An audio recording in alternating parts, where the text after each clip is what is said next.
Hello everyone, this is Grace.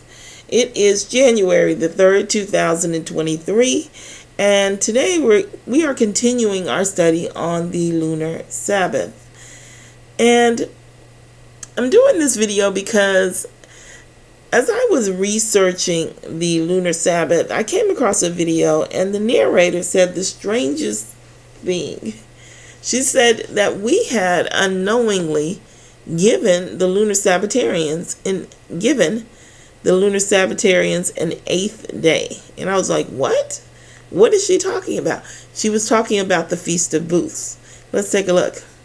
And on the 15th day of the 7th month, ye shall have an holy convocation. Ye shall do no servile work. And ye shall keep the feast unto the Lord 7 days. And ye shall offer a burnt offering, a sacrifice made by fire. And it gives you the offerings. So then it goes on. The 2nd day, the 3rd day, the 4th day, the 5th day, the 6th day, the 7th day, and the 8th day. And the 8th day you shall have a solemn assembly. Ye shall do no servile work therein. Well, there is no 8th day. It doesn't work like that. There's 7 days. The natural flow of time is to go all the way to the end of the end of the time frame that's being measured, and then repeat. So the 8th day is out. It should have logically have said the 1st day, because we have no definition for an 8th day. So I was like, wait a second. Incidentally, I don't think that the Lunar Sabbatarians could have known this. I don't think it was time yet. The only people that could have known this were the people that have known for some time that the full moon is actually the new moon. See, that's what the problem is.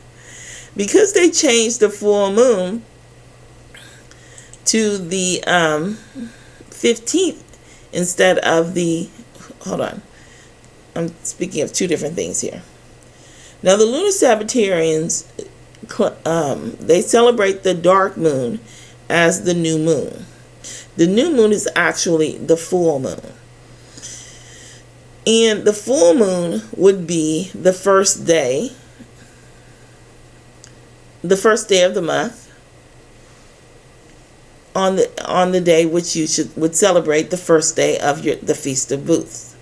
So it would go the first day of the month, the second day, the 3rd, 4th, 5th, 6th, 7th, and the 8th day of the month. That's why it says the 8th day. Now, we have discussed the full moon before. We'll go over it just quickly, just for review for those that have not seen the previous videos. But I wanted to point this out, what was going on here, because I was taken aback when I heard her say that we had given them an 8th day, because there is no 8th day. There isn't. The 15th day is actually the first day of the month. It was changed this way because of all of the days that they have added to the calendar over the centuries. So they made the 15th day the full moon. The scriptural support for that is Psalms 81.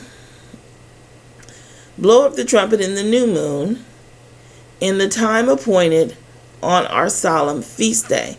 This time appointed here, it actually means full moon. And the full moon,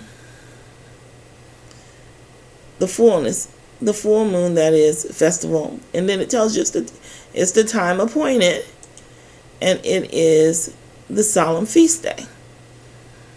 Another way you can narrow it down, but this scripture does not logically exclude the dark moon from being the new moon.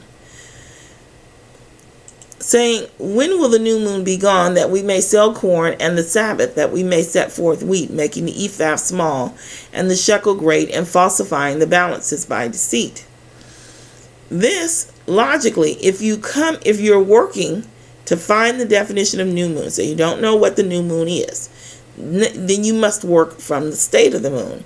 And the states of the moon are full moon, dark moon, and partial, and part full, part dark, part dark. Since there's no day that's given, you don't know the quantity of the part day, dark, part light moon. So all of those would get grouped together into a partial moon. So you have the new moon, the dark moon, the light moon, and the partial moon. You can work out a logical rendition of this sentence if this new moon is the dark moon. You can work out a logical understanding of this sentence if the new moon is the full moon. Which you cannot make logical, but you cannot make this a logical sentence if the new moon is a mixture of the two. It becomes illogical because you're skipping half of the month so that he can sell some wheat or some goods. So it doesn't work out logically. It would have to either be the dark moon or the full moon, and then you can use Psalms 81 to show you that the new moon is the full moon. Anyway, that is what is going on here. The 15th day of the month is the first day of the full moon, and then you have the second day, the third day, the fourth, fifth, sixth, seventh, and the 8th day of the 7th month, in which case you would celebrate your holiday or your holy day. All right, I will leave it at that, and I will talk to you in the next video.